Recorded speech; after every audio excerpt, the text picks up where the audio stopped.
1 second. There we go. Joe Douglas and the New York Jets have assembled what is arguably the most talented Jets roster in many decades. Tonight on JetNation Radio, we are going to break down our top 25, ranking the top to bottom. Well, no, we're not doing all 53. Top 25 players on the New York Jets roster. Myself, Dylan Terman, Chris Schubert. How are we doing tonight, fellas? Doing well. I was waiting to say this because I know I wanted to see Chris's reaction. But 1 week from today, we will be playing NCAA College Football 25. So very excited. Happy to have all three of us here. Ranking series. It's a summer. It's July. I mean, like, it's not that we're running out of content, but like when you have to, we're doing rankings. So like people got to take this with a grain of salt. We're ranking 25 players on the Jets. It's going to look completely different. I feel like if you looked at our rankings from 2021, 2022, 2023, players like Bryce Hall were like, Bryce Hall were like in our top 12 3 years ago. So like now guys like that aren't even on the rankings. So it's going to be a fun show. It's kind of like one of those you got to take with a grain of salt. We're in the summertime, but always fun to do rankings. So how you guys doing? Yeah, this list is fun to put together. I am ready to make everybody angry, and I'm ready to change my list 10 times during the show. That's what's fun about doing a list like this is we each did it on our own. We put together the top 25, and I said it to you guys in the pre-show. I can be convinced after, I think, spot 8 or 10 of reordering it in any way based on compelling arguments that we can make about the specific player. So this should be a lot of fun. Glad to be back hanging out with you guys. Yes, college football video game in just 1 week. It is, I mean, it's a great time of year. Yeah, it is. And that's the thing with, with these rankings. I looked at mine, as I said to you guys, I did mine this morning. And when I opened it up to start the show now, I looked at it and I didn't even agree with what I had put down. So people are going to disagree, and that's fine. And, we talked before you joined us, Chris. Dylan and I were saying positional value, right? Like guys like Zuerlein and Morstead, like you could argue they should be top 20, like in terms of how good they are at their jobs. But how many people are going to put specialists in that spot where it might be a guy who only does his job once or twice a game? So, there's all that to take into consideration. But with that in mind, let's go ahead and kick off. I'm guessing you guys want to start at 25 and work our way up. Okay. And, all right. And count it down. Do it in chunks of 5, I guess. That's fine with me. Yeah, we'll see how much overlap we have. What'll be interesting to see is if there's a player that somebody has earlier than somebody else, and like there's a player that gets mentioned by like me here in this group, but somebody's like, no, I've got them as a top 12 player. Those will be fun arguments that be had. And I also want to go on record with a prediction. I believe I am the only person that is going to have a specific player at number 1. Okay. It's a bold take. It's a bold prediction, but I believe I feel like one was kind of easy for me, and we're not spoiling. Me too. I feel like number 1 is, in my mind, is clear cut. Okay. Yeah. That's interesting. I like that. Yeah. So, we did say we just do a quick honorable mention, right? 30 through 25, or 30 through 26, guys who almost made it but didn't. I've got rookies. Well, we've all incorporated rookies. Some years we do, some years we don't. I just have a hard time. If I'm being honest about what I believe about this roster, I think that a couple of rookies are top 25. But 30 through 26, I've got Solomon Thomas, Javon Kinlaw, and then I've got the specialists, Morstead and Zuerlein. And then I've got Tony Adams at 26. But breaking into the top 25, I've got, and I had a hard time putting him here, but I've got Alan Lazard at 25. I've got Jamie and Sherwood at 24. Braylon Allen at 23. I think what I saw of him on film and what we've heard of him in camp and how he has looked phenomenal catching the football was the difference maker for me. I think that's going to be a part of his game. He's going to get to show that he didn't in college. And then I've got John Simpson above him. That was 22 or 21 was John Simpson. I'm trying to keep in order. Sorry, yeah, Simpson's 21, and I've got Olu at 20. Okay. All right. Chris, you want to do your 5 next? Yeah, I'll do my honorable mentions. These are not in any particular order. These were just the 5 names that I considered outside of the top 25. Alan Lazard, Michael Clemens, Solomon Thomas, Jeremy Ruckert, and Jamie and Sherwood are my honorable mentions. Those are the guys that I have just on the outside looking in. My 25 through 20, I have Javon Kinlaw at 25, John Simpson at 24, Malachi Corley at 23, Joe Tippmann at 22, Chuck Clark at 21, and rounding out the 20s, Morgan Moses at spot number 20. Wow. Yeah. So right out of the gates, I guess I'll give my list and then we can reflect on the groupings together. So my honorable mentions, I'll give 3. I had Jamie Sherwood, Tony Adams, and Will McDonald. All fell just short of my list. At 25, I have Greg Zerloin, and 24, I have Thomas Morstead. Like we said, specialists have to be on the list, but at the bottom for me. Ashton Davis at 23, Olu Fashanu at 22, Javon Kinlaw at 21, and then Brandon Eccles at 20. Okay. So yeah, I know there are some players to defend the Eccles pick right away. Well, there are some players in there that you have put there that I do not have on my list at all. Eccles being one of them. Eccles, yeah. Eccles did not make my top 25. And you don't have to explain it to me. I mean, that's fair. I just not somebody that I considered when putting together my list. Yeah. Yeah, so Eccles, I just think and he's going to have. To me, Davis didn't play enough role. snaps, but we talked about how he was one of the most improved guys on the roster, and if he continues to trend that way with more snaps, then he will be a top 25 guy. I just had a hard time putting him there at this point. Yeah, Braylon Allen. I didn't have him on my list, but I was excited that you did. Obviously, we don't know if Chris does or not, but I'll spoil that I do not have him on mine. So what went into the thinking of 23? I know you said just a little bit of film, but is it like also the hype of what we've heard coming out of the OTAs that you really like him as the RB2? Well, I mean, keep in mind, I probably have a bias here because he's a guy that, as I've said, I've been watching him since he was a freshman at Wisconsin. I thought he was going to, I thought he was going to be one of the top backs in the class. And he continued trending that way. I think between what he showed in college, both running and catching the ball, I had a feeling he could be a good receiver out of the backfield, but we didn't see him do that a ton at Wisconsin. But everything we heard out of camp is that he was better than just adequate. Like, he showed fantastic hands. And I thought if he's at that level where he can be a legitimate weapon, not just like one guy who can catch a dump off if it's in the right spot, but an actual receiving back out of the backfield, and that sounds like, what people are saying he looks like at this point, that combined with his, the way he runs the football, the power he runs the ball with, I think for me, I think he's going to be a bigger part of the offense than people realize, especially early in the, I guess I should say early in the year, where I expect the Jets to run the ball quite a bit with Aaron Rodgers, work him back in slowly, his first action in over a year.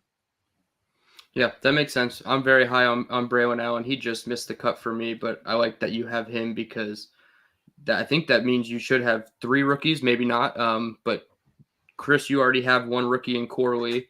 I guess my question is, Tippmann is a player that I feel like is so varied in terms of people's perception of him. So 22 is a little lower. Obviously, we don't know where Glenn has him, a little lower than I have him, but do you think he could be one of those players for you that bumps up into the top 15 based on this year? Yeah, absolutely. I think what you'll see in the tier that I put together here, and it's not a hard break, but since these are the 5 players we're talking about, I think there's a central theme when it comes to them. You're either talking about players who are older, who have a very specific skill set. They're not totally well-rounded, and they're not totally players that can absolutely fill every need that you need, or they are players that are young that still have room to grow. And I think Tippmann falls into that category. I think Malachi Corley as a rookie falls into that category. I think John Simpson is a player that falls into that category. But the other 3 guys that I have in this list, Moses, Clark, and Kinlaw, are all players that are flawed.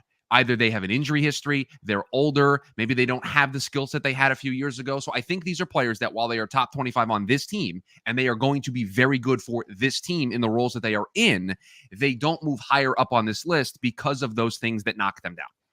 Yeah, and I think Kinlaw was one of the repeats for everybody's list. He fell just short of Glenn's, but I put him, Eccles, and Davis in a category when I was putting this together of guys that I think are just going to have an expanded role based on what they've already done. Obviously, Kinlaw is a first year with the Jets, but I really think Eccles is going to have a more of an expanded role. He's your backup slot. He's your first boundary corner off the bench as well. So they also like him in the dime when they go 4 cornerbacks. So I feel like Eccles, to me, yes, it was a little high at 20, but I think that's also projecting because we might not see DJ Reed next year, and it might be 26 opposite of Sauce Gardner there. All right, so we're at 19 now. Glenn, you want to kick us off? Yeah, and I will say, I think I'm looking at what I had because you said one rookie. Where I gave you Adams, that should have been Malachi Corley. So I've got 2 there. Oh, okay. I gave you the wrong name there. Yeah, No, so going 19, or starting from 19, I've got Chuck Clark at 19, Will McDonald at 18, Joe Tipman at 17, and Tyler Conklin at 16, Mike Williams at 15. Okay, I'm feeling good about this because and I'll read my names next. We don't have any 1-for-1 matches, but Glenn, a lot of the players you have are falling in a very similar range to where I thought that they were going to be. And so that makes me feel like we at least view this very similarly. Will McDonald at 19 for me. I have Olufushano here at 18. Tyler Conklin at 17. CJ Mosley at 16. I'm probably going to get some eyeballs thrown at me that way. And then at 15, maybe I'm the person who did it, and that's fine. The chat will let me know if they disagree. Thomas Morstead for me at 15. I don't care that they're a specialist. This is the best punter in all of football with what he is able to do, the way he's able to flip the field for this team and give the defense an advantage. He deserves to be a top 15 player on the Jets because he is the best punter in football. Yeah. I mean, I don't have a problem with doing it. Like I said, I didn't, but as I said, we talked about it before we went live, and I think the number you kind of just threw out there, Dylan, I think you just said 16, or one of us said 16, in that range that you could make the argument. Like I wouldn't fight you on it.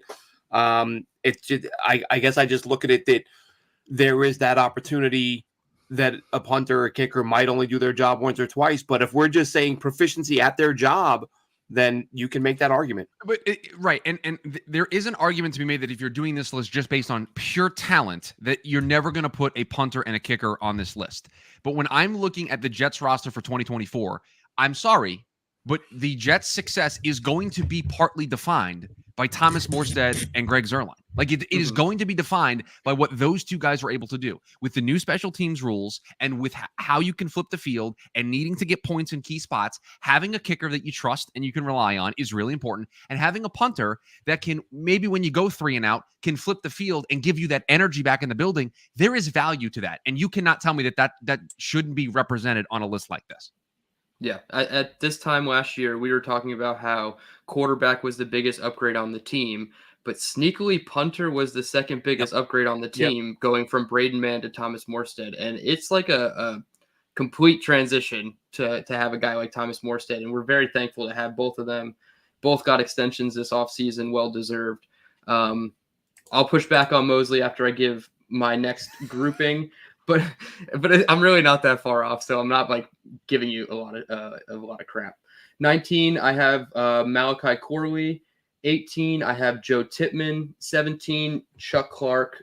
16, Mike Williams, and 15, Morgan Moses. So we're all in that grouping. I feel like the Mike Williams, the Chuck Clarks, the Joe Tipmans, the Javon Kinlaws of the world, we're all in the same bucket with those guys. A couple outliers here and there. I got Corley on my list. Obviously, I figured I'd be higher on him than everybody else. I guess Tippmann, we just discussed Tippmann. Everybody has Tippmann down on their list. I have him at 18, Glenn at 17. I feel like, like I said, he's just one of those guys to me that just is so high variance. Conklin is another one. What went into putting Conklin at 16 and 17? Because I do have him slightly higher. You guys just think he's just kind of middle of the tier? Well, I think for me, it's not so much about Conklin as it was the players that I have in front of him. Exactly. That's how I felt. I think there are, with the players that I have directly in front of Conklin, I don't want to give too many of the names that I have 14 through 10, the next grouping, but I think those players' ceilings are a lot higher than what Conklin can provide. And so Ty goes to the player that I think might be able to have the better ceiling throughout the course of the season, right? So again, he's tight end 1 on this team. I think he's going to be incredibly valuable. I think he's going to absolutely help keep this offense on schedule and be that third down target that Aaron Rodgers probably trusts a lot to keep the drives alive, pick up those 3rd and shorts if they're going to throw the ball. And so I think you're going to see a totally different Tyler Conklin than we've seen over the last couple of years. I think you're going to see a better version of him. But at the same time, I just think positional value, I think of the ceilings of the players in front of Tyler Conklin, and I just couldn't get him higher than this. Now, again, I said this to you guys in the pre-show. I said it at the top. If you said, hey, Chris, you got to put Tyler Conklin as a top 15 player, a top 14 player, okay, I can move these players around. I won't feel as bad. But I just felt when looking at ceiling, looking at potential output for 2024, this is kind of where he fell. Yeah, it's just that was part of the fun of doing this, right? Is that I was finding myself putting a guy at maybe 12 or 13 and going, oh man, that's kind of low for him. He's better than that. And then you just look at the names above him and you're like, Jets have some talent now. It's okay to have a very good player ranked 12 or 13 or 14 because you have a bunch of guys ahead of them who arguably best in the league at their position or top 3, top 5 in the NFL. I'll say this. The thing I feel strongly about when it comes to this list, or the most strongly about, and I would advocate for, the 12 names that I have as top 12, there is no convincing me to put a different name than the 12 that I have. If you wanted to push back and say, I don't like your order of your top 12, Chris, that's one thing. But I will go to bat for the 12 players that I have as my top 12. And so when I'm that strong about this, that's nearly half the list. I say these 12 guys have to be in this order. It's hard. Like Tyler Conklin's ceiling on this list for me then would be 13. And the player that I have at 13, which we'll reveal here in a moment, I'm sorry, I would take this player over Tyler Conklin. Sure. So it's just that's the way the cookie crumbled with this list. Yeah, Daniel says in the chat, and I think most fans would agree with this, expect to see Conklin's touchdowns go up significantly this year. We'll probably be in the 700 yard range. I think the production, like picking Jets on your fantasy team, I was just talking to somebody about this. There's a lot of mouths to feed now. Like you've got a quarterback, you're expecting this offense to run a lot of plays. But you've got Mike Williams, you've got Garrett Wilson, you've got Conklin. That there's a hope, there's an expectation that you'll get Ruckert more involved. Corley, Breece Hall, even though it took them a while, they finally started using him as a receiver out of the backfield. If Braylon Allen is going to be part of this thing as RB2, I think there's going to be, and we had the conversation. I said the same thing about the D line. There may not be one guy that blows everyone out of the water. Because there's so many mouths to feed and there's only so many sacks to get. It's not like you can have 4 guys get 15 sacks apiece. That doesn't happen. So they're gonna have to share. And I think on offense, they're gonna have to share touches. So as much as I look at Garrett Wilson and say he could legitimately be a 1,500 plus yard per year guy, it's like, well, you know what though? But Mike Williams can be a 700, 800, 900 yard guy, and Conklin can be there's only so many yards. He's not going to throw for 8,000 yards as much as we would enjoy that. Yeah, I was just going to say, I feel like a realistic expectation is for Rodgers to break the passing record for the season, which is 32. 31 is the record by Fitz. But putting those 32 touchdowns and trying to split them up between all these weapons is just so hard because you could say Garrett could have 11. And now it's like, okay, now you have 24 to break up between all these other mouths. And it's very difficult to see who's going to have all the touchdowns. I feel like once we get 4 or 5 weeks into the season, we'll know the red zone favorites and everything will kind of adjust. And if Conklin or Corley is the red zone guy, I feel like it's still going to be Garrett, but then I feel like everything's kind of going to adjust and fall into place that way. But for the first month, we're going to have no idea who Rodgers wants to throw to outside of Garrett Wilson. And let's say hypothetically, there's a history, there's a chemistry. Suppose Mike Williams doesn't play the first couple weeks and Alan Lazard plays really well. And he looks like the guy who had 800 yards a couple years ago. Now there's another guy who they're going to want to at least know. Maybe he may not start, but you're going to want to get him involved. So it's a nice problem to have.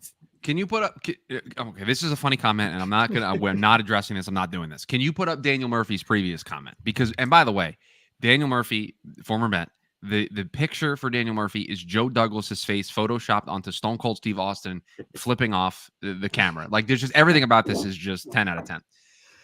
But he says, I just wonder how long they'll slow play Corley. They tend to want to do that with rookies. They don't have the opportunity to do so unless Alan Lazard hits the ground completely running and is back to the way he was, like Glenn mentioned, with Aaron Rodgers, or if Mike Williams is healthy and 100% in week 1, then I think maybe they can take it slow with Corley. But if not, if any of the two things that I just mentioned, Lazard is still off to a slow start, if Williams is still rehabbing from the ACL, they don't have anybody else that I think they trust. And so I think by default, Corley will get thrusted into a big role. So it doesn't matter what they might want to do. They might not have a choice in the matter because they're not in the business of taking rookies and developing them. If Olaf Fashano's got to play week 3 because something happens, he's going to play week 3. If Malachi Corley's got to be the starting number 2 wide receiver on this team in week 1, he's going to be. This team needs wins. There's jobs on the line. If Joe Douglas and Robert Saleh want to be the coach and GM of this team in 2025, they can't be like, oh, we got a plan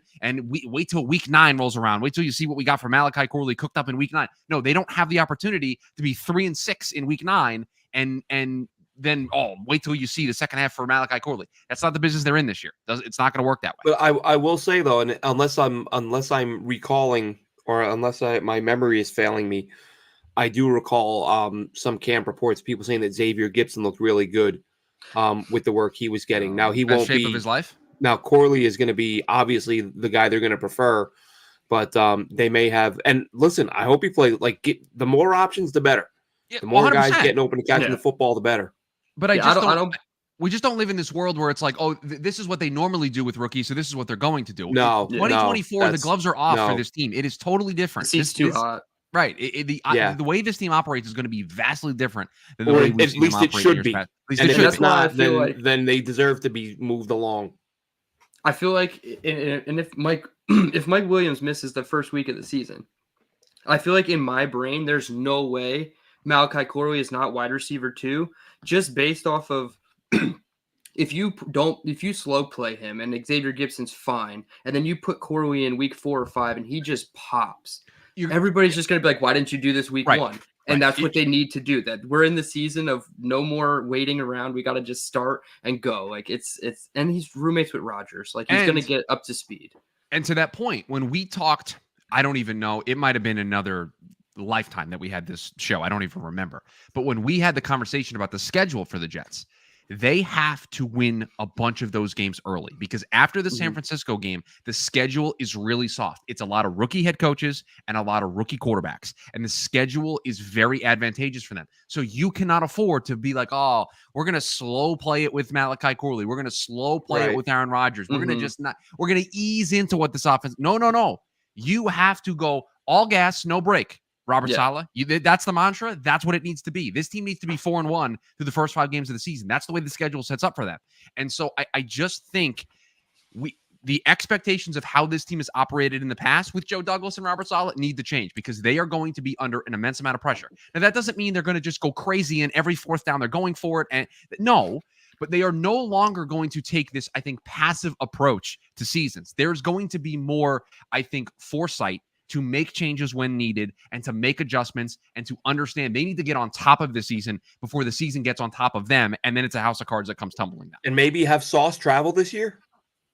Yeah. We'll get the Sauce in a little bit. No more relying on the defense. Now it's time to just play off the defense and play complementary football. Do we want, I can start. I'll do 14 to 10. Chris, you want to start with 14? That sounds good. 14, Mike Williams. Okay. 13, Greg Zuerlein. I got a kicker in there. Okay. I got a kicker and a punter inside the top 15. And then this is where we start what I am calling the top 12, where you are not convincing me to put another name in the top 12. These are the 12 names. That's it. I will not hear any arguments. Number 12, Jermaine Johnson. Number 11, and I am so happy to have this man in the top 12 after I slandered him for good reason. I slandered this man for good reason, but he proved me wrong last year. Had the best season of his career. And I'm so happy to say he's a top 12 player on the New York Jets for 2024. Number 11, Quincy Williams, inside the top 12. And number 10, Tyron Smith. All right. Can't argue with that. Glenn, what do you got? I've got, let's see, I've got 14. I've got CJ Mosley. I've got Jermaine Johnson at 13. I've got Morgan Moses at 12. And I have the same number 11 as Chris in Quincy Williams. Yes. And I have slot corner Michael Carter at 10. Awesome. So we have our first overlap with Quincy Williams. Spoiler, he's not in this group for me. I was excited that I didn't hear Moses' name until now. So I'm glad that you had him as the top 12. That's really exciting because I liked what Moses did the first time he was with the Jets, and I think even though he's 33 years old, he can still do a lot of good football and a lot of good production for this team. You guys both have Jermaine Johnson. Oh, shoot, I didn't even give mine yet. I'm analyzing yours, and I didn't give mine. Look at me. All right, 14, I got CJ Mosley. And we're one ahead because now we're going to go 10-4. We're gonna go 9-5, and then 9-5. Top 4. 1. Yeah, something happened. Let's go 9-6, and then we'll go 5-1. We'll go 9-6 then. That's fine. All right, so I got Mosley at 14, so that overlaps with Glenn. I have Conklin at 13. So like I said, I was slightly higher on these two players, but I understand your guys' reasoning. A new name on the list, AVT at 12, a little lower, obviously, than you guys are going to be. This is slanderous to AVT. Slanderous. Jermaine Johnson at 11 and Tyron Smith at 10. Okay, you and I found some crossover there with Tyron Smith. Yeah, Tyron Smith at 10. I wanted to put Tyron higher, to be honest with you, Same. but Yeah. but the age and the injuries, like it's just And he's new to the team, like, right. So I just needed to hedge yeah. a little bit. There had to be just a minor hedge on my part. The Moses thing, I know I'm on an island on, and that's fine, and I'm okay with that. You guys have him higher. Glenn, you have him at, I think 12 was where you put him. 12, yeah. And I understand that. He's a journeyman offensive lineman, and when you have a journeyman offensive lineman, that tells me that you have never been good enough to stick in one place. That something has come up in your play that has determined that you are not good enough to be a long-term answer. And he's 33, and so I thought a lot of the players in the back half of my list were incomplete in some capacity, and so that's where he got there. But let me make it clear. Morgan Moses being my 20th ranked Jet for 2024 does not mean I have any concerns about Morgan Moses being on the starting offensive line for the New York Jets. Like, Right. I do not have those concerns. Right. And I think, speaking of offensive line, I have to defend my Elijah Vera Tucker placement because he makes your top 12, obviously, but you said the order could be argued. He does. I have a good feeling that I'm very high on Quincy compared to where you guys were, and it'll balance each other out. Okay. I mean, you know that I slandered Quincy. I was the king slanderer of Quincy Williams 2 years ago. And Chris, I don't think slander. I mean, we both, I think we're on the same page. You're just realistic. Slander is when you're wrong, like when you're making stuff up about somebody. He was a high risk, high reward player. That's who he was. Honestly about him for a guy who was making some mistakes, and he was the definition of a high risk, high reward player. And we were not. It's not like we were out on a limb with that. I think universally, Jets fans were like, this guy will lay the wood and knock guys out of games, which is fun to watch. But then he won't look up when there's an interception coming right towards him, or he'll, over pursue and let somebody get. Everybody saw it. Everybody commented on it. So I think you were honest and fair in your evaluation. I think most people were, and I think we're all thrilled that he seems to put it all together. And the mistakes went away last year, and he was an absolute monster. He did the thing that's the hardest thing, I think, for a player of his caliber to do, because he's a high risk, high reward player. He eliminated all the risky plays and made the reward plays even better. Like, do you know how hard that is to do? When you're that type of volatile player, it is so difficult to refine it and say, you know what, all the good plays, I'm going to be even better at that, and I'm going to eliminate all the bad plays. Like, to make that kind of jump in one season is incredible. And credit to him, credit to the coaching, but credit to the front office who believed in him and saw this in him and said, we're going to eliminate these mistakes and watch the type of player he becomes. He was the best linebacker they had all year last year.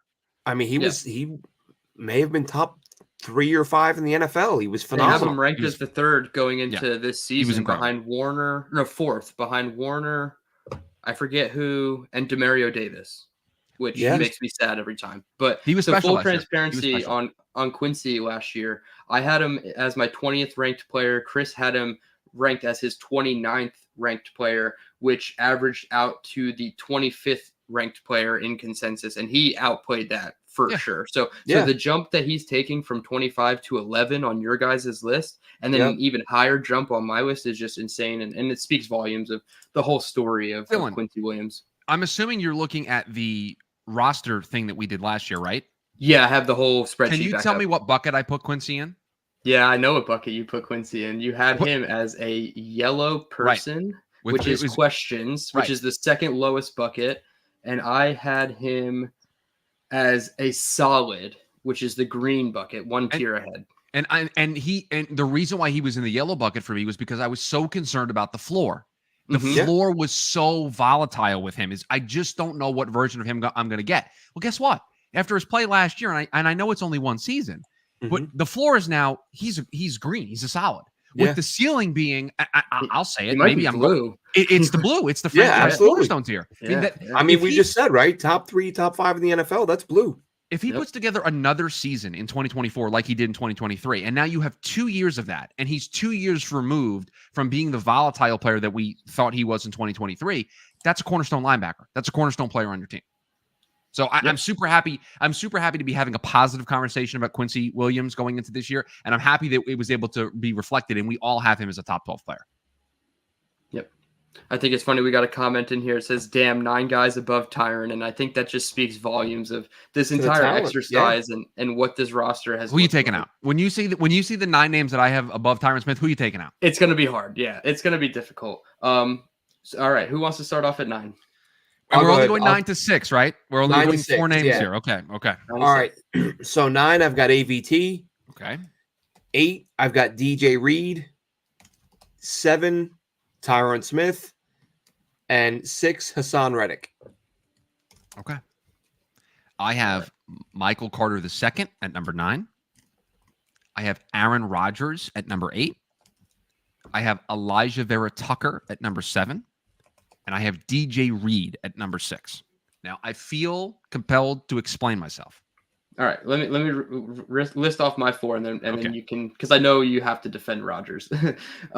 Michael Carter II at 9, DJ Reed at 8, Quincy Williams at 7. So there he is, and which is funny because that's exactly where you have AVT, and Hassan Reddick at 6. So we have some overlap, Glenn and I with Reddick, as well as you and I, Chris, with Michael Carter. Mm-hmm. But go ahead and explain why you hate Aaron Rodgers, apparently. Okay. I think we need to have a very honest conversation about what Aaron Rodgers is at this stage of his career, okay? Mm-hmm. If this were 3 years ago, Aaron Rodgers would be the number 1 player on this list.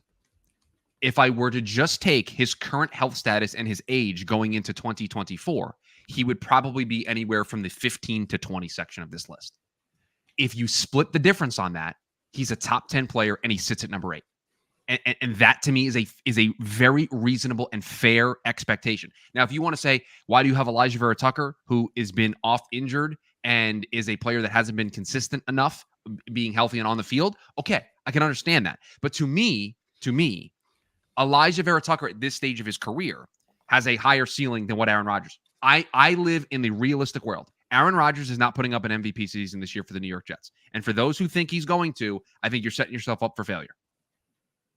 So that is why I have him at 8. But again, the order can change on this. If somebody wants to convince me to put him higher, that's fine. I'll tell you one thing. He's not breaking the top 5. The highest I could put him would be 6.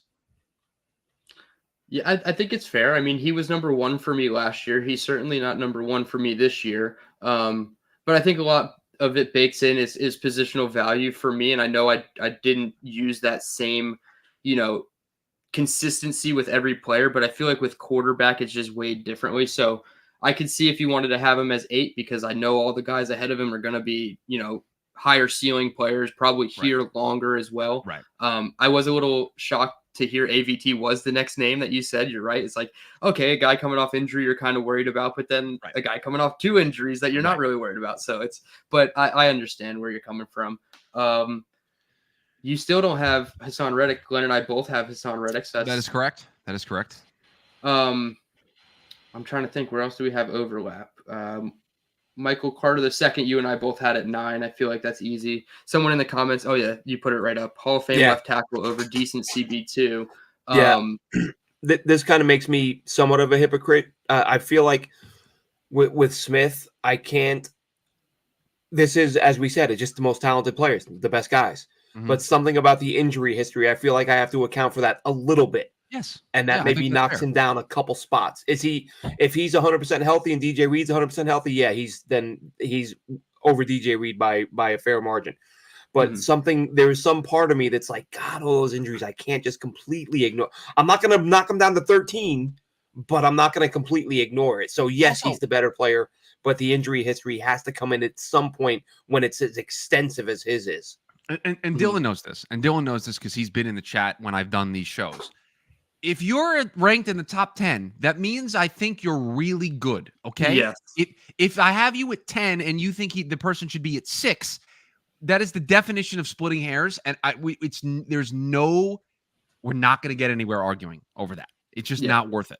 And yes, could you make a case that Tyron Smith is more impactful when he's on the field than DJ Reed? Sure, you can make that case. But I also think referring to Tyron Smith as a Hall of Fame left tackle is you're taking him at his peak.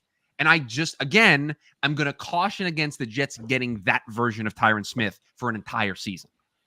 Yeah, I think the fact that Tyron Smith is also new to the Jets, I think kind of scared me away from putting him higher than 10. But he was one of those players that I started the list with, like, okay, where do I like him? What range? And I said to myself, I was like, all right, any lower than 10 is just like negative talk about Tyron Smith. And I thought 10 was like, already low to start. But again, these names ahead of him, I'm looking at, you can't, it's hard to argue when these guys are younger, healthier, going to be here longer. So there are 4 names that I know all 3 of us have not mentioned yet that I know are Yes. going to be in the top 5. Yep. I know that Hassan Reddick is one of the names that has been mentioned already by you guys that I have in my top 5. Do we want to do this one at a time? We could. We I mean, can. I had We Reddick can. at 6. I had him right there, but Yep. So did I. All right. So we can go one at a time for 5. Who do you have at 5? I have Reddick at 5, just to clear the air that's who I have at 5. And so okay, Glenn, can I take a guess that you have Rodgers at 4 or at 5? Excuse me. you would be correct, sir. Okay. At 5, you have Rodgers. Great, because Yes. that's where I have Rodgers as we well. are now going to do the exact thing I said that we shouldn't do, and we're going to argue about who we have 1 through 4. I love it. I can't believe I'm about to be a hypocrite 60 seconds after I said we're not going to do that. I love it. Can't wait. But like we were just saying, like from 10, maybe even 11 up on most of our lists, they're blue chip players, guys. Like this isn't a matter of, oh my God, we hate Quincy Williams because you have him at 11, but I have him at 7. Like it literally splitting hairs of great players that we have not had on this team since Chris and I have been alive. So yeah. All right, number 4. With that, number 4. Who you got? Who wants to rip the Band-Aid off here? I'll do it. Garrett Wilson. Same. You guys have lost your collective mind.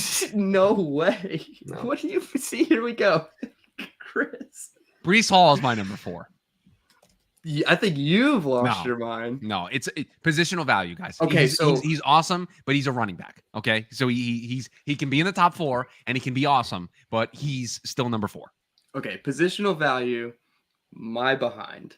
I looked at it when I took it these 4 players specifically, and I said, who is arguably the best at their position? Garrett Wilson was the 4th on that list. I'm not, obviously we know the names, but I'm not going to say them. So, okay. So that makes me think my take from earlier is not going to age poorly, that we might actually have some overlap. We might, but that was my thinking as far as Garrett Wilson at 4, because I certainly consider Breece Hall one of the best at his position. Garrett's like 11 for me, maybe lower. Okay, really that's fair. I can buy that argument. I think Garrett is closer to the top of the wide receiver list than I think maybe we're giving him credit for. I agree with that. The thing is, we haven't seen it. I think by the end of this year, we can have a different conversation. But yeah, somebody gave us a hot take that he's the 3rd best wide receiver in the league. I said I think 3 is too high, 13 is too low. Give me like that 8, 10, 11 range, and I feel like that's solid. Yeah, Breece Hall is probably a top 5 running back in all of football. 3. Garrett Wilson is a top 10 wide receiver in all of football. And so if you wanted to use that as the tiebreaker, I could understand it. But I did not because positional value. But that's fine. All right. All right. So who do we have at 3? I've got Breece at 3. So do I. And this is where I have Garrett. So we're again. So that makes sense. That balances everything out. That leaves the last 2 defenders. Yep. All right. Who we got at 2? I got Sauce at 2. Okay. How about you, Chris? I have Quinnen Williams at 2. I have Quinnen Williams at 2. Wow. As well. I thought I was going to be the only one that had Sauce as the number 1 player. No. You want to go into your reasoning, Glenn, as to why you had Quinnen number 1, and then Chris and I can go to bat for Sauce? And we'll tell you why you're wrong, yeah.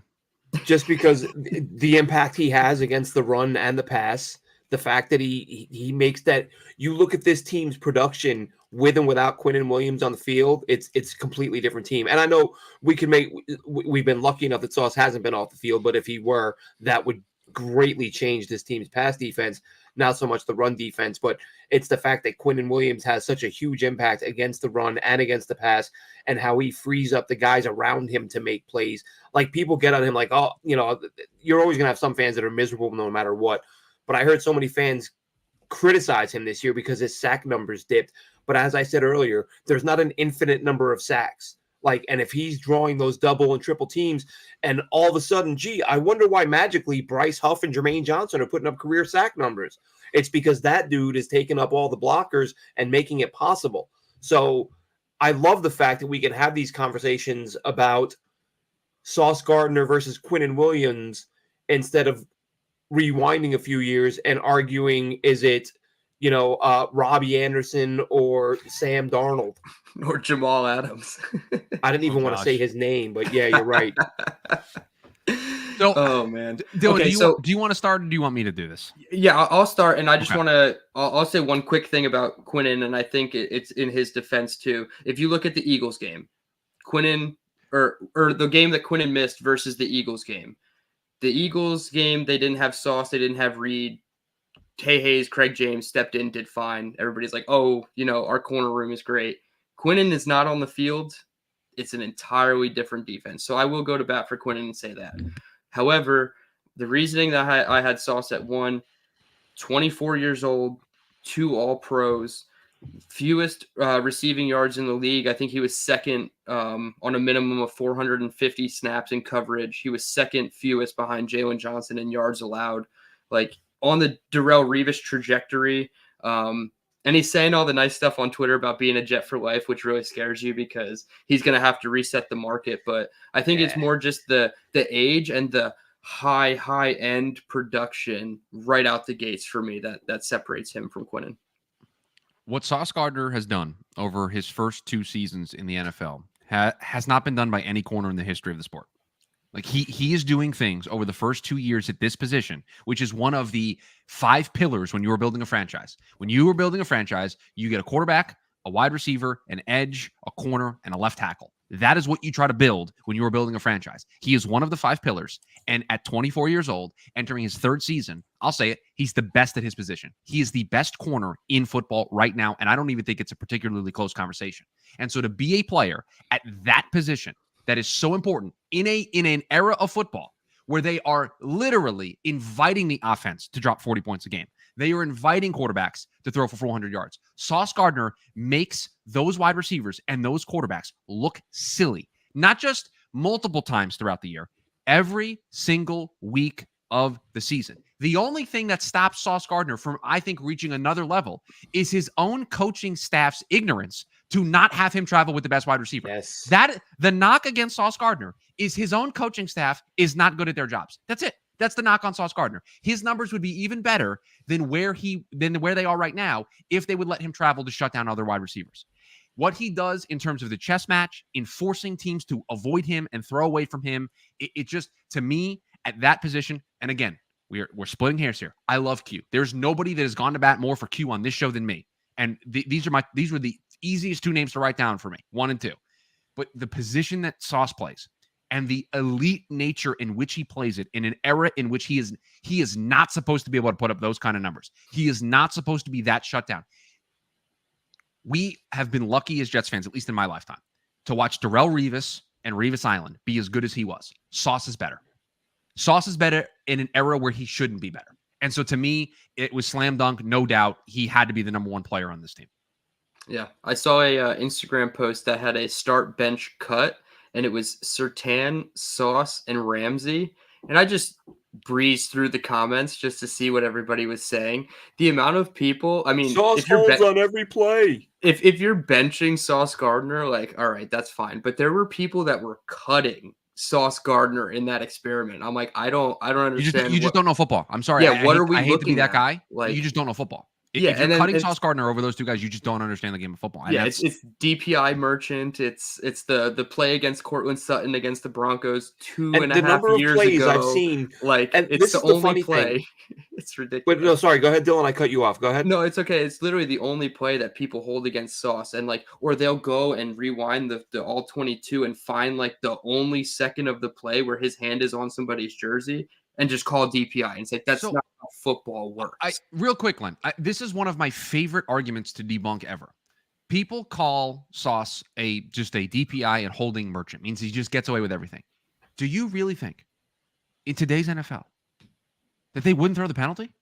They want offense. Well, Chris, it's my understanding. They want points. They want yards. If he was doing it all the time, they would throw the penalty all the time. They get guys on the most ticky-tack stuff of all time in big spots. All time. The Super Bowl was decided on a ticky-tack hold DPI that we're still talking about a couple years ago. I have learned doing it, they would throw the penalty through many hours on Twitter that the NFL does in fact have a Jets bias. Yeah, you're right. And they give them every call, which is why Zach Wilson went 2 years without a roughing the passer call, despite being damn near knocked out cold multiple times. Listen, it's I was gonna say, I was in the stadium when he got the roughing the passer penalty. They cheered louder than most touchdowns they scored last season. To be fair, that was probably the best play he made all day, but I digress. Listen, it's reached a and here's the thing that makes it even weirder. I don't know if you've seen this or noticed it.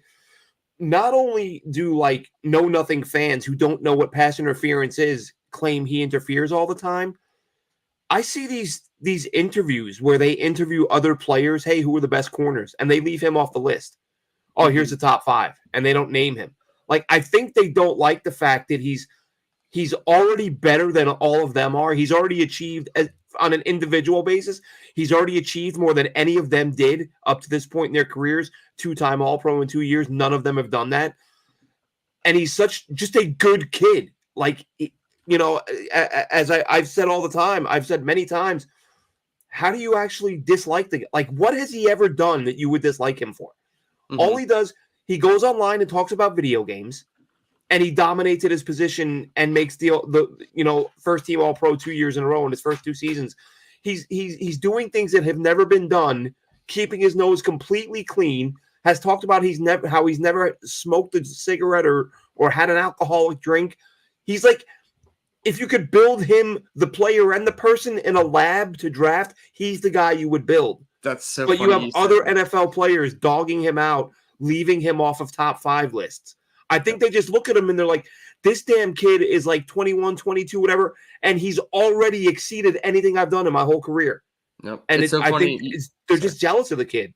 Yeah, it's funny you said built in the lab, because I remember doing the mock drafts years ago with Alex that season and saying, at 4, they need to get Sauce, and at 10, they need to get Kyle Hamilton, because these are guys who are built in a lab from a physical prototype. And then you get him in the building, Sauce I'm speaking of, and then you see the type of person he is, the character, the stuff that the fans, as analysts during the draft season, we don't see that stuff from them. Yep. So then that all comes out in the media through the Jets, and he's just such a great kid that yes, it's literally people that are either jealous or just purely hating on Sauce because he is so dominant at his position.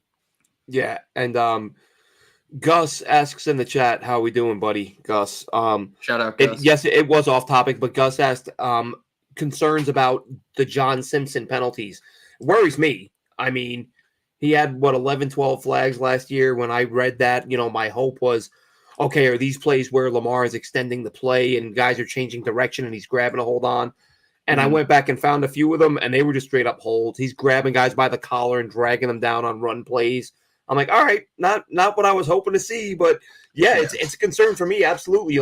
That was, you got rid of Mekhi Becton, who was literally the only guy who had more holding or who had more flags than Simpson last year. I think Becton had 12 and Simpson had 11. So it's definitely a concern, but listen, just be better than Laken Tomlinson and give your O-line a chance. But how do you guys feel about that?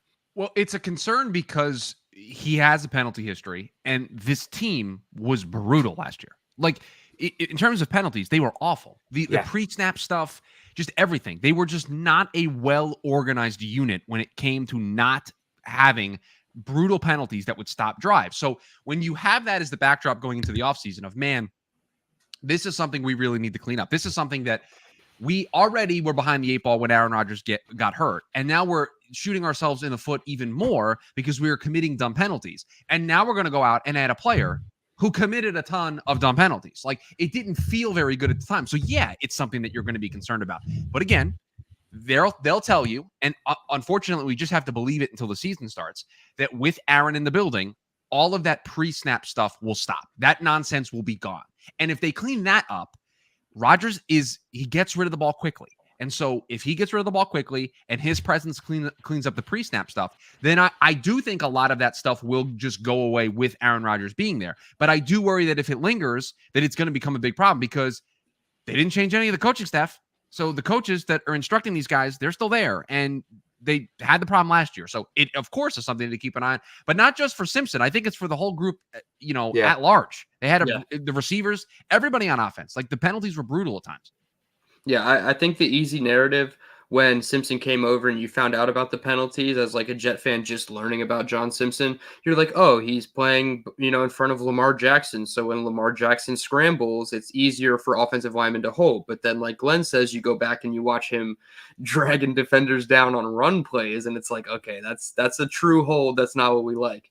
Actually, earlier today, Warren Sharp put out a tweet, offensive holding penalties last season. Top of the list with 25 was KC, Dallas, and Miami. Baltimore, and I'm bringing this up for Simpson, was 17 total offensive holds. So he accounted for almost 50% of his team's offensive holds. And then the Jets had 16. And Mekhi Becton probably accounted for like 60% of those holds. Yeah. So it's scary to think that, obviously we don't have Mekhi anymore, but could you imagine if we had Mekhi and John Simpson just holding the shit out of everybody on the left side? So you got to hope that number regresses. Obviously, you're worried about it. But if he cleans up the pre-snap stuff with Rodgers, and you got to hope maybe a less mobile quarterback, he probably might just give up more sacks and have less holds. And that's probably okay too, because I don't think he had more than 2 sacks allowed last year.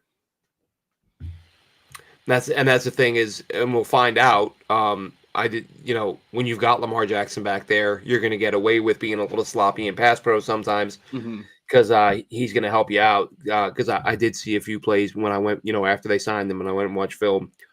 There were several plays I watched and I thought, I'm not sure that would have turned out the same way if that was Aaron Rodgers back there. Would have at least had a hit or a pressure, but, that gets avoided because it's Lamar. So we'll find out this year. And I imagine we'll find out fairly quickly if he's going to be a much different player without the most athletic quarterback in the NFL playing behind him. I just need football to start. The more we do these shows and we rank, like I just need to. Can we just get to the point where I'm watching what this team should have been last year? Like that's what I'm looking for. Yeah, and it's funny. I always say this. It's weird.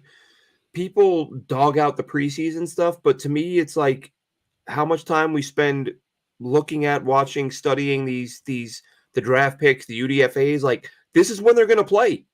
Right. Like they're probably not going to play beyond this. And I get the games don't matter in the standings and they're not playing starting players, but they're still playing guys who are on NFL rosters. It's still the highest level of competition they've ever faced. Let's see what they can do, So I love that stuff. We got Charles in the chat here saying he thinks maybe you start Fashanu against the Pats to rest Smith. Look, if Smith's healthy, he's playing. It's that simple. Yeah, we're not. This is not the NBA. We're not load managing Tyron Smith. That's going to be done during the week. I was going to say, in practice it will, but not on game day. If he's healthy, he's going. And for those that's important for Fashanu too. Right, and for those of you who maybe didn't know how this worked in Dallas, Tyron Smith would play on Sundays, and he would not practice during the week. He would be a part of walkthroughs. He would be there, but he would not take part in any of the drills. And to Dylan's point, it's huge for Olu Fashanu because during the week, Olu Fashanu is going to get to work with the ones in the most low-pressure environment of all time because he's not the starter. So if he makes a mistake, it can be corrected on the side, and it's not going to cost the team a game on Sunday while he works through whatever mistakes he might make. So that's the reason why the Jets felt comfortable making that pick is because they're going to give him immediate reps during the course of the season. He's going to be the guy during the lead up to the game that gets all the reps with the ones. Tyron Smith will do the walkthrough, do all of his work on the side to get ready while maintaining himself so that he doesn't get hurt. And then on Sunday, he'll be ready to go. Like, that's what they're going to do. That's the game plan. He's not going to miss any games, but during the week, don't be surprised if you see that, that non-injury related designation for Tyron Smith a bunch during the injury report. Just get used to that being there. Yeah, and I wouldn't be surprised if, like, Fashanu, with all those first-team reps he's getting in the middle of the week, if he's not, like, the most comfortable of the tackles with Aaron Rodgers' cadence. And I think that's a very important factor for when he does have to come in and play if one of those tackles does get hurt, is knowing Aaron Rodgers' cadence, knowing everything that he does at the line of scrimmage pre-snap, and getting those quality reps in practice is going to go just miles for him. So, excited. Yep. Charles Harrison says he's excited to see Braylon Allen this season. As I said, one of my top 25. I really think that he's going to be a phenomenal player. And if you haven't seen it, Dylan, I saw you retweeted it earlier. Not, I don't consume a lot of content on NewYorkJets.com just because, look, it's team based stuff. It's going to have a heavy Jets slant. But great piece on there this week by Ethan Greenberg and the other writers over there. Caroline Hendershot and somebody else. I forget the name at the moment. They basically did an article featuring all 7 Jets draft picks, speaking with scouts within the organization who scouted them, and for each player kind of sharing a behind-the-scenes story. Some of that was really interesting. Some of the stuff with Braylon Allen you already knew, right? Talking about, I went out to scout him in high school, and he's lifting 400 pounds, 405 pounds. Like the videos are out there. The guy's strength is insane. Youngest player in the NFL, which is especially at running back where guys get worn down. If you get him at 20 and he's a backup for the first couple of years, you're going to extend his career a little bit or extend the years that he can be an effective player. Let's see. And speaking of the rookies, like between rookies and the top name UDFAs, I guess we should say the back end rookies, because obviously the Fashanus, the Corleys, they're going to make the roster, the Braylon Allen. Right. How many of like the Jalen Keys of the world or like the Braden McGregors are actually going to crack this 53-man roster? Like, it's going to be hard. Jordan Travis is probably going to get a medical red shirt and get on the practice squad, or they're going to try to, save him on IR some way. But after that, it's like rookies and UDFAs have a very tough uphill climb to get on this roster. It's just not like years past where you could look at the UDFAs and think, man, 5 of these guys might make the roster because this team stinks. When Bryce Hall is your 14th best player or 8th best player, you got UDFAs littering the bottom of the rankings. Right. I'll just use my list as an example. I have 2 starting offensive linemen, the starting free safety, and the number 2 wide receiver, and a rotational defensive lineman in Javon Kinlaw as the back 5 of my list. Like, that's how good the Jets have done in terms of elevating their depth, getting star players and high quality players at some key positions. And so what that does is it crunches the roster on the back end. We talked about this when the draft class came out of, why did you take 2 running backs with back-to-back picks? I don't know how both those guys are going to make the team. Like, and so it's just the crunch is going to be real. And unfortunately, you have less time to evaluate these guys than normal. Yeah. So it's just going to be, and there's one roster cut. There's no opportunity to see what other teams do and then say, oh, but I can actually make an upgrade here, so I'm okay with cutting this guy. Like, it's all done at once. And so it's a great place to be as a franchise. It is a great place to be where you feel really good about a lot of your roster, and it's just about going out and executing. And that's what it boils down to. I don't think there's anybody who feels like the Jets can't be really successful in 2024. Will they? They're going to play the games. We're going to find out. But exactly. On paper, this is a team that can do it. Mm-hmm. Yeah, it could all blow up. But interesting, Chris, you mentioned that because that was probably my biggest takeaway from the article I just mentioned, where they gave a backstory on every guy. Isaiah Davis, one of the more interesting ones, but they talked about the scout that was scouting him in that region, talking to Brant Boyer during the season, and they both agreed. Like they said, oh, I really like this kid, Isaiah Davis, and they were both fans. But what it highlighted with Boyer was his ability to play all over the place on specials. He can be a return man. He can be an up back. He can be a blocker. He can do so many different things. And I'm starting to look at him as like, maybe, okay, he's a running back, but maybe they do view him as like an elite special teams guy. And maybe a guy like Izzy Abanikanda does stick. Like, every team carries a couple of guys who either don't play or only play specials. Yep. And if he's that guy, I would have no problem with that. So we'll see what happens. But yeah, since you mentioned his name, I wanted to bring that up because that was one of the interesting takeaways, is that they highlighted him and they talked about his ability, but there seemed to be an emphasis on his versatility on specials and how Brant Boyer was the guy they went to say, what do you think of this guy? Oh, I really like him. Well, and that was the justification when he got drafted, right? Like, okay, but is he really a running back? He's probably going to be more special teams. But then they went out and they signed Tariq Cohen. Now, listen, they didn't give Tariq Cohen dollars that are going to make or break the bank. And so if they want to move on, they can. But they then added somebody else. So you didn't love him as a special teams player because you went out and got somebody else to play that role as well. So unless it's a different special teams role. He could be like on all special teams. Like he could be on the punt team when they punted away. I'm not sure Cohen makes the roster. Like, when's the last time he played? 2 years ago, 2-3 years ago. Yeah. It's going to be tough. I do think that Isaiah Davis does like have a specific role that they see for him, special teams wise, and I wouldn't be surprised if neither of them, him or Well, Cohen, take running back snaps, but still make the team.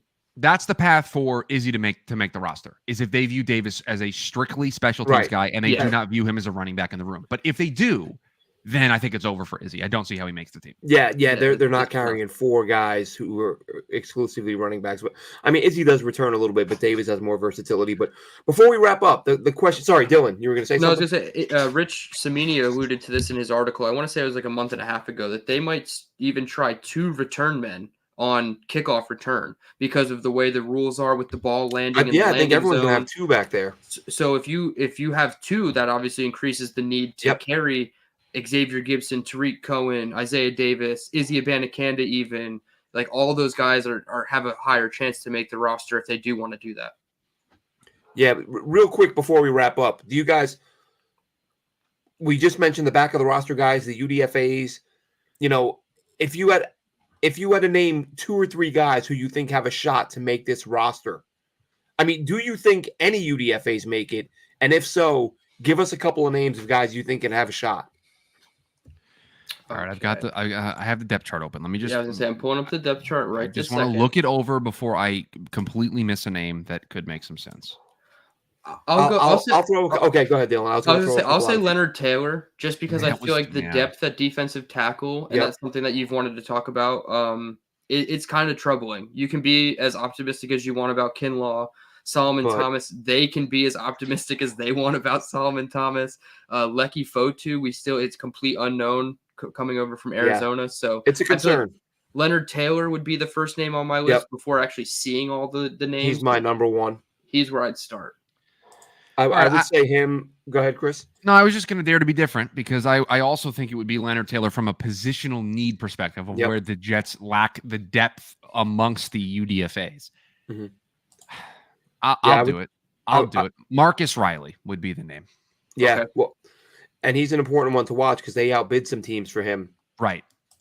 And don't sleep on Tyler Harrell impressing and potentially being in there as well. He's a guy. It's funny. I tweeted about him during or in the lead up to the draft, and the following day that he was profiled on one of the Locked On draft shows. Not the one we normally discuss. The I think it's just the draft one because there's the NFL, the team building, there's NFL scouting with our good friends Kyle and Joe, and then there's Locked On NFL Draft with Damien and Keith. DP and Keith, DP and Keith. Yeah.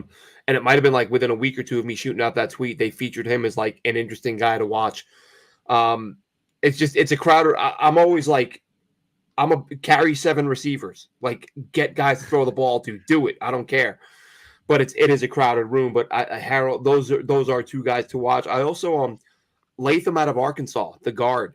Mm-hmm. Glenn, I almost pivoted there. I almost pivoted and talked about him as well because you know how I feel about Carter Warren. So any opportunity to maybe get rid of Carter Warren. Latham will be an interior guy. Warren will be a tackle.